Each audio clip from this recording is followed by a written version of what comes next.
Assalamualaikum warahmatullahi wabarakatuh. Bapak Ibu Proktor di seluruh Indonesia, kali ini saya akan memberikan tutorial terkait dengan manajemen pelaksanaan asesmen nasional berbasis komputer ya, bagi satuan pendidikan. Nah, ini silahkan nanti Bapak Ibu buka browser, saya di sini menggunakan Chrome ya. Nah, kemudian pada kolom alamat browser kita ketikkan anbk.kemdikbud ya, .go.id. Kemudian kita klik enter. Nah, ini salah tadi alamatnya. Nah, ini halamannya ya Bapak Ibu. Jadi kita ketikkan anbk.kemdikbud.go.id. Nah, kemudian untuk username dan password ini bisa Bapak Ibu peroleh dari tim teknis di tingkat kabupaten kota maupun tingkat provinsi sesuai jenjangnya dan sesuai kewenangan masing-masing ya. Nah, kemudian kita masukkan username yang sudah kita terima.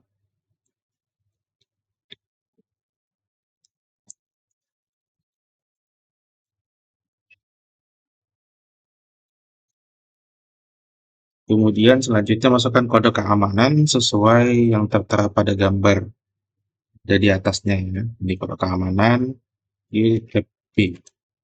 Kita coba klik tombol masuk untuk login ke halaman. Nah, jika berhasil, pada saat pertama kali Bapak Ibu masuk ke halaman web ANBK, ya, ini login pertama kali, Bapak Ibu harus melengkapi dulu profil pengguna. Ini meliputi nama operator atau boleh nama proktor ya. Di sini coba kita ketikkan nama saya dulu, Soki. Ya, boleh dengan titel. Oke. Kemudian Bapak Ibu diminta untuk melakukan penggantian password. Silahkan buat password baru ya. Nah, kemudian password baru yang sudah kita buat tadi kita ulangi lagi di kolom yang ada di bawahnya. Nah, kemudian silahkan diisikan email yang Bapak Ibu miliki ya. Ini saya menggunakan email nbk.castle@gmail.com. Ya, kemudian untuk nomor telepon ini silahkan diisi dengan nomor HP Bapak Ibu. Ini saya coba masukkan nomor HP saya ya. Oke. Nah, Bapak Ibu juga bisa mengganti nih profil pengguna. Nah, foto profil ini nanti akan tampil di halaman pengguna. Ini nanti silahkan diklik tombol browse ya. Kemudian nanti silahkan dipilih foto apa yang mau digunakan. Ini saya coba menggunakan yang foto yang sudah saya siapkan, kemudian klik tombol open. Nah, nanti dia akan tertampil di sini, Bapak Ibu. Nah, untuk menutup halaman pengaturan akun ini dan menyimpan semua pengaturan akun yang sudah dilakukan, nah silakan nanti klik tombol simpan. Maka jika sudah berhasil, akan ada jendela keterangan data sudah disimpan. Kita tinggal klik OK, ya, dan tunggu. Kemudian menu yang ada di bagian kiri ini semua sudah tampil. Langkah pertama yang harus Bapak Ibu lakukan adalah mengisi data sekolah. Nah, untuk mengisi data sekolah ini silahkan kita buka di menu data sekolah, Bapak Ibu. Kemudian pada bagian tab identitas, ya. Nah, ini data sekolah Bapak Ibu. Kemudian silahkan nanti diisikan emailnya.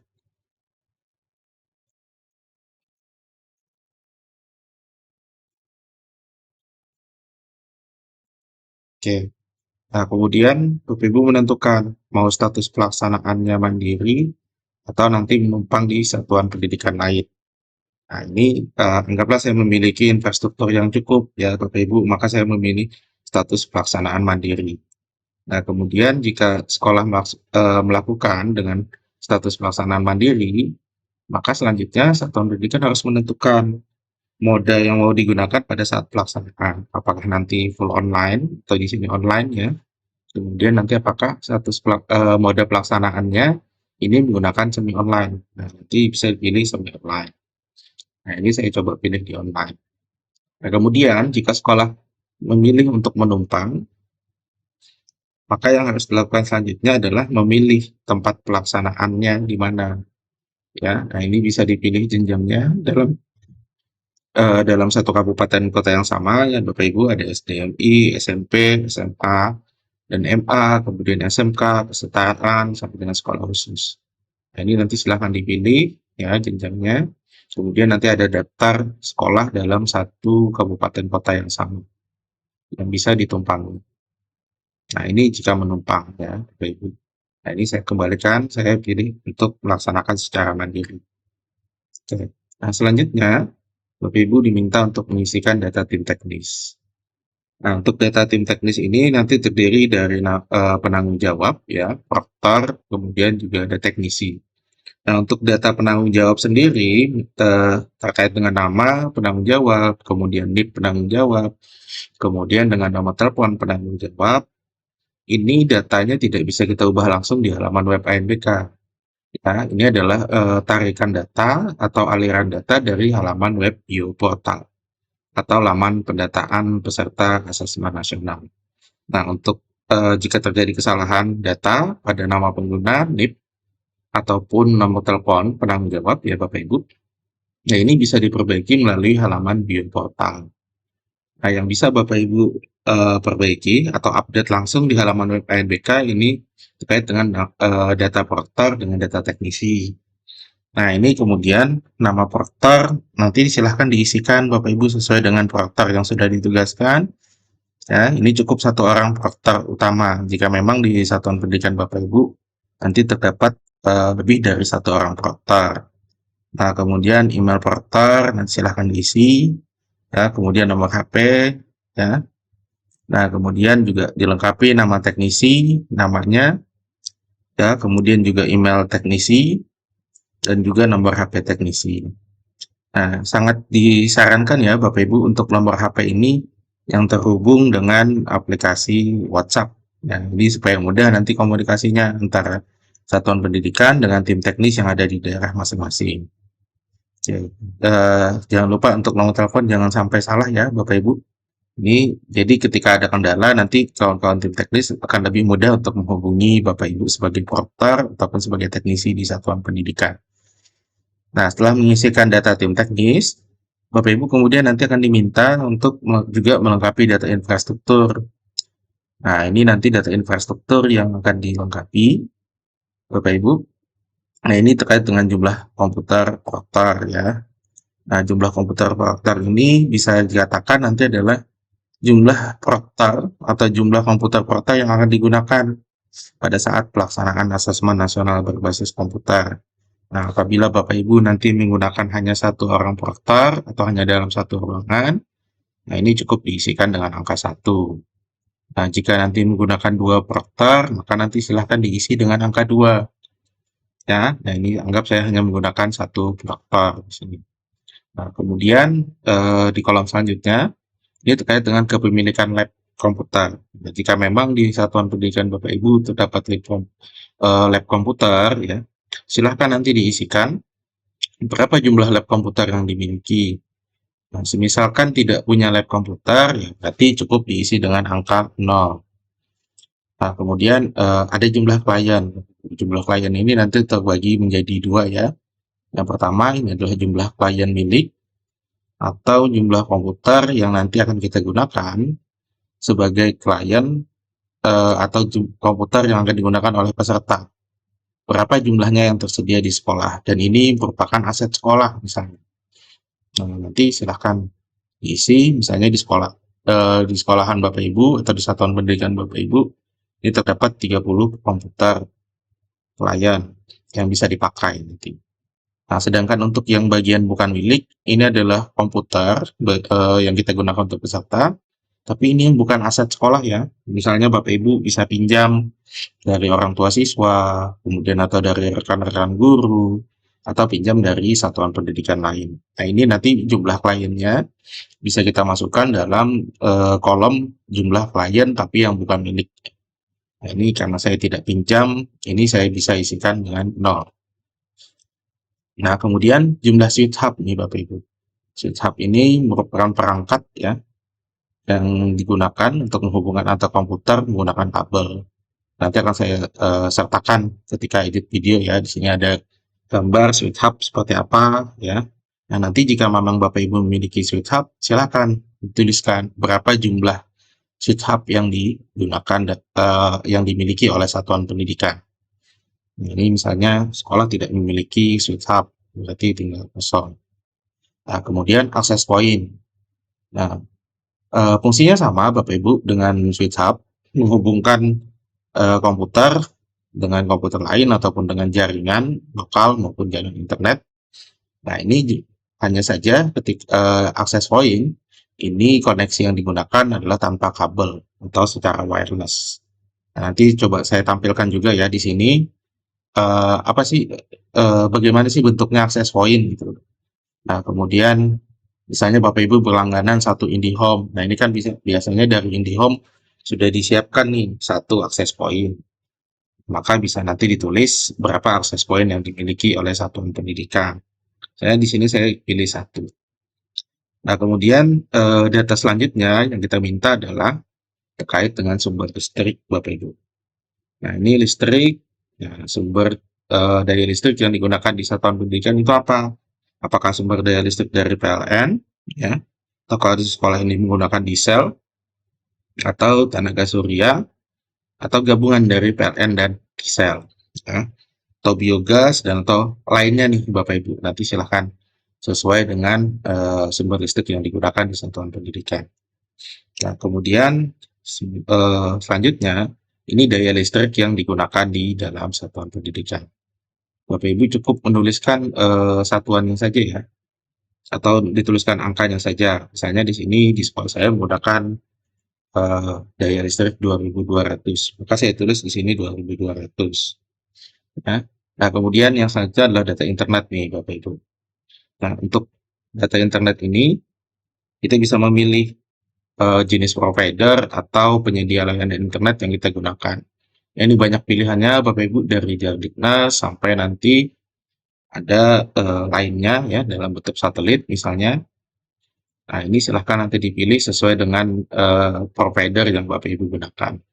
Saya coba di sini saya menggunakan Telkom Speedy atau IndiHome. Nah, kemudian untuk bagian bandwidth upload dan bandwidth download, ini nanti silahkan Bapak Ibu melakukan uji coba dulu berapa kecepatan internet yang bisa diperoleh di satuan pendidikan Bapak Ibu. Nah, ini bagaimana melakukan tesnya? Salah satu cara yang bisa kita lakukan untuk mengetahui bandwidth upload dan bandwidth download. Ini coba saya praktekkan ya, Bapak Ibu. Kita buka tab baru.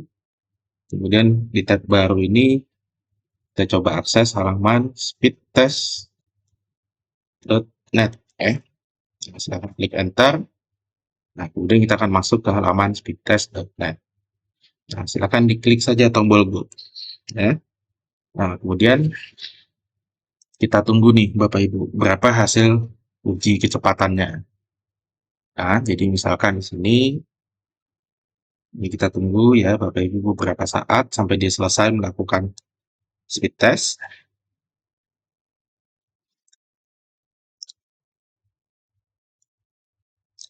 Nah, ini dia mengukur ukuran uploadnya ya.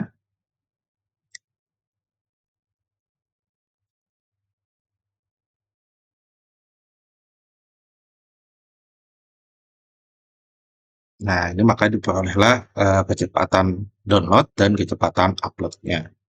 Kan nanti tinggal Bapak Ibu masukkan. Berarti tadi bandwidth uploadnya kita masukkan nanti 7,2 ya. Berarti cukup dimasukkan angkanya saja Bapak Ibu 7,20.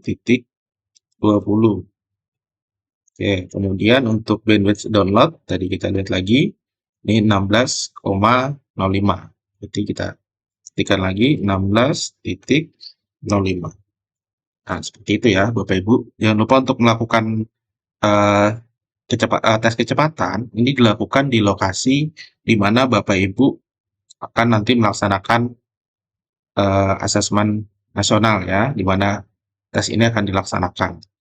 Nah, kemudian pastikan perangkat yang Bapak Ibu gunakan dalam melakukan speed test juga perangkat yang nanti akan digunakan dalam pelaksanaan asesmen agar hasilnya nanti lebih akurat Bapak Ibu. Untuk pertimbangan apakah nanti sekolah Bapak Ibu ini benar-benar mampu untuk melaksanakan asesmen nasional secara mandiri di lokasi yang telah ditetapkan. Nah, setelah pengisian infrastruktur, kemudian data tim teknis juga sudah kita lengkapi. ya. Kemudian tadi untuk status pelaksanaan sudah kita pilih, mandiri, kemudian online, ya. Nah, setelah itu nanti kita klik simpan, Bapak Ibu, untuk menyimpan semua pengaturan yang sudah dilakukan. Nah, ini data berhasil disimpan. Oke. Nah, selanjutnya setelah isian data sekolah ini lengkap, Bapak Ibu di satuan pendidikan ini harus mencetak surat kesiapan, ya. Nah, ini bentuk surat kesiapannya, ya. Jadi surat kesiapan Satuan Pendidikan Asesmen Nasional Berbasis Komputer Jenjang SDMI tahun 2025, kemudian ada tanda tangan penanggung jawabnya, ya, berarti kepala sekolahnya, kemudian nomor HP, ya, kemudian nama sekolah, NPSN, ya, kode, alamat, kabupaten kota dan provinsi, ya. Kemudian dengan ini menyatakan siap untuk mengikuti pelaksanaan asesmen nasional tahun 2025 dengan status mandiri dan moda online. Nah, kemudian ini nanti ditandatangani, ya, Bapak Ibu, oleh Kepala Satuan Pendidikan, ya. Kemudian berikan stempel sekolah, dan nanti setelah dicetak, ya, Bapak Ibu, kemudian hasil dari cetakan ini yang sudah ditandatangani oleh kepala sekolah kemudian di-scan atau boleh dipoto, ya. Nah, nanti hasil foto atau dari hasil scan surat kesiapan ini, ya, ini nanti dia unggah kembali, Bapak Ibu, bisa ulangi lagi, ya. Ini misalkan nanti saya punya nih hasil fotonya, anggaplah ini nanti sudah bertanda tangan, ya, Bapak Ibu. Nah, kemudian hasil surat kesiapan yang sudah ditandatangani ini harus diupload kembali. Ya, ini nanti kita klik kembali surat kesiapan, kemudian klik tombol upload. Nah, kemudian yang bisa kita upload di sini adalah dalam bentuk JPEG atau PNG, ya, atau lebih mudahnya itu gambar, ya, Bapak Ibu. Nah, kemudian nanti silahkan Bapak Ibu diunggah, ya. Ini coba saya gunakan. Nanti silahkan dicari gambarnya, Bapak Ibu, ya. Ini kan tadi yang terakhir, ya, terkait dengan surat kesiapan tadi. Nah, ini surat kesiapan. Kemudian, nah ini filenya, tinggal kita upload, Bapak Ibu. Oke. Nah, kita tunggu beberapa saat sampai nanti kita keluar keterangan bahwa file berhasil diupload. Nah, untuk melihat hasil yang sudah kita upload, kita klik kembali nih surat kesiapan, kemudian kita klik lihat gambar. Oke. Nah, ini tadi adalah hasil surat kesiapan yang sudah kita upload. Nah, ini tahap pertama Bapak Ibu sudah menyelesaikan untuk melengkapi data sekolah. Nah, itu tadi Bapak Ibu sekilas terkait dengan bagaimana cara melakukan manajemen awal, ya.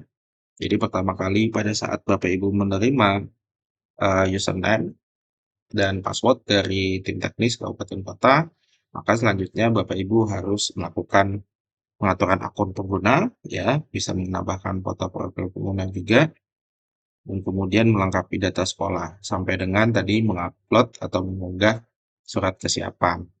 Nah, itu dulu untuk langkah awalnya, ya, Bapak Ibu. Nanti akan kita berikan lagi tutorial-tutorial lanjutan bagaimana melakukan manajemen pelaksanaan pada halaman WPNBK untuk tahapan selanjutnya. Oke. Baik, terima kasih Bapak Ibu. Cukup sekian mungkin untuk tutorial kita kali ini, ya. Silahkan di like, ya, kemudian subscribe channel kita. Ini untuk nanti Bapak Ibu bisa mendapatkan tutorial-tutorial lainnya, ya, terkait dengan aplikasi pada dunia pendidikan. Ya, saya pamit undur diri. Jangan lupa di-share juga videonya ke teman-teman sekalian yang mungkin membutuhkan. Assalamualaikum warahmatullahi wabarakatuh.